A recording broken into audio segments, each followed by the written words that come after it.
खूप दिवसानंतर आज मला बऱ्यापैकी चांगलं वाटत होतं. मग त्यासाठी आज मी उठले वगैरे. म्हटलं आज पिलूच्या स्कूलचं आवरते मस्तपैकी. मग इथं मी अचानक सगळं आवरलं आणि म्हटलं थोडंसं झाडांना पाणी द्यावं. तर फोनमध्ये बघते तर डोक्याला टिकली नव्हती, ती पडली वाटतं. लावली होती मी फ्रेश झाल्यावरती. पण म्हटलं आता सारखं टिकली लावण्यापेक्षा कुंकूच लावते. तर मस्त वगैरे त्या पाण्यामध्ये कुंकू भिजवून ते कपाळाला लावलं.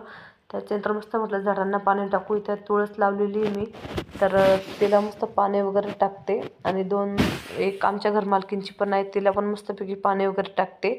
आणि इथं बघू शकता आमच्या घरमालकींची तुळस किती मुलांनी खुडून खुडून खराब करून टाकलेली आहे.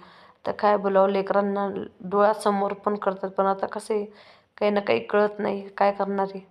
आणि आज एक खूप मोठा पराक्रम घडता घडता वाचला. तुम्ही शेवटपर्यंत बघा. माझ्यासोबत माझा मुलगा सोडून शिवाय माझ्यासोबत 2 मुलं वेगळे पण होती आणि आज कदाचित आज आज मी एकटंच होती त्या तिघं नाण्यासाठी.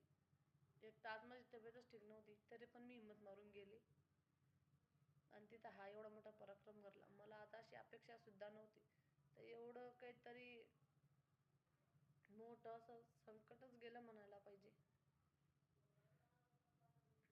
पण त्या मुलांचं खरंच चुकलंय, त्यांनी एवढी मोठी गाडी घेऊन यायला नको होतं.